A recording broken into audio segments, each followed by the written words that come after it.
Madam میں سمجھتا ہوں بچے کی جو پہلی دستگاہ ہے، جو تربیت گاہ ہے غیر رسمی اداروں کی اگر بات کریں تو وہ ماں کی گود ہے. آج کی ماں آپ کیا سمجھتی ہیں کہاں کھڑی ہے؟ کیونکہ مجھے ایسا لگتا ہے، شاید میں غلط ہوں، آپ زیادہ بہتر بتا سکیں گی، کہ ماں کو اپنے معاملات سے فرصت نہیں ہے. اس نے اپنی آسانی کے لیے بچے کے ہاتھ میں موبائل تھما دیا ہے. وہ بچہ اس موبائل میں گم ہے، ماں کمکم میں گم ہے، ماں تھپکی میں گم ہے، ماں میرے پاس تم ہو میں گم ہے. ماں کہاں گم ہے؟ تو آج کی ماں کہاں کھڑی ہے جس نے بچے کی تربیت کرنی ہے؟ بہت شکریہ سوال پوچھنے کا. اور آپ کے سوال نے اور آپ کی سوال کی تشریح نے یہ ثابت کیا کہ قصور عورت کا ہے. مجھے اس کا ٹھیک جی ہم یہ کہہ کے خوش ہو گئے کہ ماں کے پیر کے نیچے جنت ہے. مگر ایک بچہ اپنے گھر میں ماں کو جنت میں رہتا نہیں دیکھتا. جنت تو بہت دور کی بات ہے، چین سکون سے نہیں دیکھتا. آپ کا سوال اچھا ہے کہ ماؤں کے جو تربیت کے رویے ہیں، یہی آپ کہنا چاہتے ہیں، وہ کہاں گئے؟ آپ یہ بھی کہنا چاہتے ہیں کہ اس کی دلچسپیاں کچھ اور کیوں ہو گئیں؟ اس نے اپنے لیے اپنے دوسرے دائرے کیوں بنانے شروع کیے؟ آپ کی اجازت ہو تو ذرا سا پھیلا کے اس بات کو کر لیں. جی میں ماؤں کی ذمہ داری سے ہٹ نہیں رہی ہوں، وہاں تک آؤں گی. معاشرہ کس نہج پہ جا رہا ہے؟ ماں کیا کسی یوٹوپیا میں رہتی ہے؟ ماں بھی اسی معاشرے میں رہتی ہے، اسی دباؤ میں رہتی ہے. اور جتنی آپ دیکھیے کہ معاشرے کی ساری خواہشات کا بوجھ عورت کے کندھوں پر ہے. وہ باپ کی پگڑی ہو، بھائی کا ورثے میں حصہ ہو، ماں کے آنسو ہوں، ٹھیک، بالکل سسرال میں جگہ بنانی ہو، جہیز کتنا آئے گا، خدمت کتنی ہوگی، نفسیاتی تشدد، یہ اس ساری آرزوؤں کا بوجھ معاشرے کی عورت کے کندھے پر ہے. سوچ لیجئے، میں ایک بالکل معمولی بات، بالکل ٹھیک کہہ رہی ہوں. کیا اس کی کوئی آرزو ہو سکتی ہے؟ بالکل ہو سکتی ہے. وہ کس پر اس کا بوجھ رکھے؟ لڑکا نہ ہوا پیدا تو قیامت آئے گی.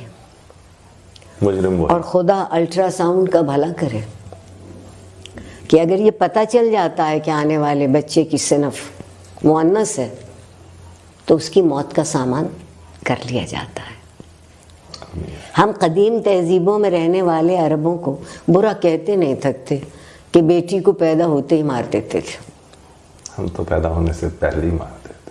نہیں طاہر صاحب، ایک اور بات سوچئے، ہم اس کو زندگی بھر ہر گھڑی مارتے رہتے ہیں.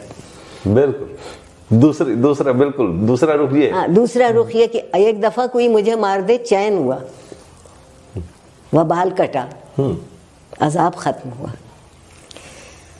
ماؤں کے پاس اپنی مرضی نہیں ہے عورت ہونے کے ناطے، اپنی رائے نہیں ہے عورت ہونے کے ناطے، اپنا اختیار نہیں ہے ماں ہونے کے ناطے.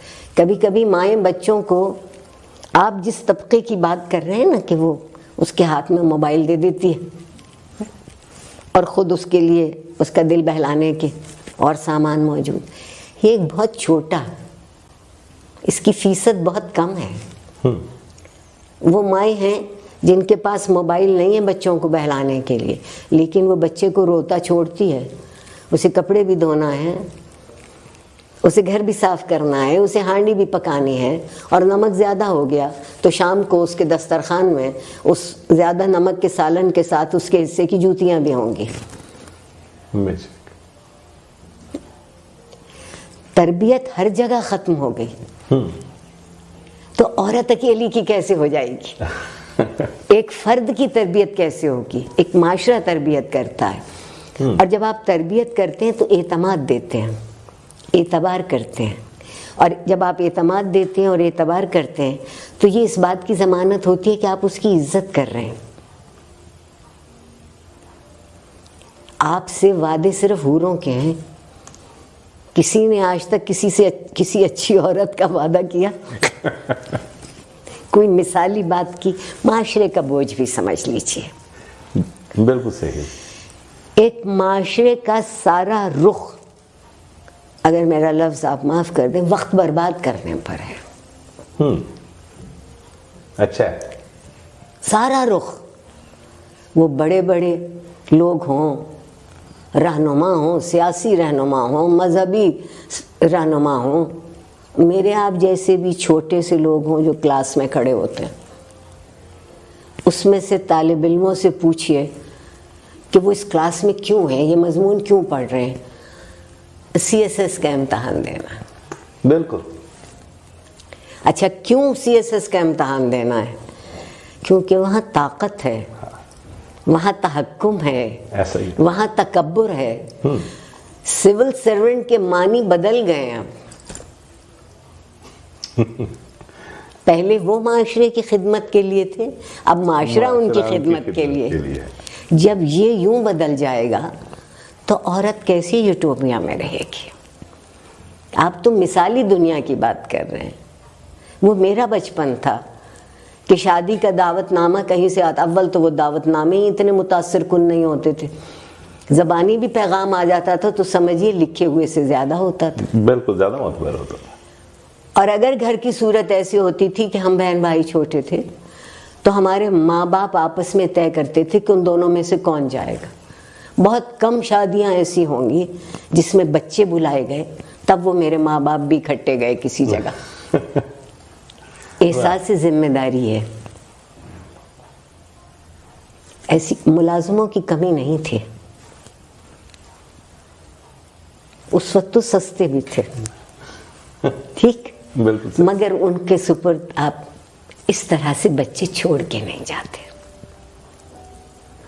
کبھی ہمارے ابا ہمارے پاس ہوتے تھے اس شام، اور کبھی ہماری اماں ہمارے پاس ہوتی تھی، تو ہم کو کبھی یہ احساس محرومی نہیں ہوا کہ ہمیں اکیلا چھوڑ دیا گیا۔ آپ نے اولاد کو اکیلا چھوڑا ہے، ماں اور باپ دونوں نے چھوڑا ہے، دونوں نے چھوڑ دیا۔ اور یہ کہہ دینا کہ ابا کام بہت کر رہے تھے، وہ دن گزر گئے جب ابا گھروں کی ذمہ داری اکیلے اٹھایا کرتے تھے۔ اب وہ عورت کوئی کام کیوں نہ کرتی ہو، سڑک پہ سے کوڑا چنتی ہو، مٹی ڈھوتی ہو، کنکر کوٹتی ہو، سیمنٹ کے پلستر کا تشلا سر پہ رکھ کے چل کے اوپر تک کوئی کام کرتی ہو، بالکل، وہ برابر کی شریک ہو گئی وہ آپ کے اس اقتصادی ضرورت میں۔ ایسے ہی ہے۔ جب وہ برابر کی شریک ہو گئی اقتصادی ضرورت میں تو اسے بھی کوئی ایک جگہ دے دیجئے کہ بیٹھ کے دو ٹھنڈی سانسیں لے لے۔ بالکل ہونا چاہیے۔ اور ماضی میں بھی اگر دیکھیے، صحیح کہہ رہے ہیں آپ، تو ماضی میں بھی کھیتوں میں جا کے کام ساتھ کون کرتی تھی، ساتھ گھر سے کھانا بنا کے ساتھ کون لے کے جاتی تھی؟ آج بھی وہی معاملہ ہے۔ اور آج جو آپ کے ہاں لوگوں کا گلا بیٹھ گیا یہ کہہ کر کہ عورتیں حجاب کریں اور ان کے بال نظر نہ آئیں اور ان کا لباس یوں ہو، ایک دن یہ شرط لگا لیجئے، پھر میں آپ سے 2 فصلوں کے بعد پوچھوں گی کہ کتنی فصل ہوئی۔ چاول کہتے ہیں کہ بونے کے لیے عورت کی انگلیاں چاہیے، بالکل، کپاس چننے کے لیے عورت کی انگلیاں چاہیے۔ جب دھان میں، چاول میں دانا پڑ جائے تو اس کے ارد گرد جو تنکے اگاتے ہیں اس کو چننے کے لیے عورت کی انگلیاں چاہیے۔ واہ واہ، لیکن عقل صرف مرد کو چاہیے کہ وہ اس کے پیسے وصول کر سکے۔ یہ تو مرد کے معاشرے کے مسائل ہیں کہ جو انہوں نے کر دیے، بالکل کر دیے۔ معاشرے ہی کی تربیت نہیں ہو رہی نا، بالکل نہیں ہو رہی۔ اجتماعی سطح پہ ہم دیکھتے ہیں معاشرے کی تربیت، اور میرے پاس مساوات کا یہ تصور نہیں ہے کہ اگر محمد علی کلے جتنے تھے عارفہ سیدہ بھی اتنی ہو جائیں، طاہر شہیر صاحب بھی اتنے ہو جائیں۔ میرے نزدیک، میں اس کے لیے ایک لفظ استعمال انگریزی کا کرتی ہوں، ایکویٹی، کہ جو جس کی صلاحیت ہو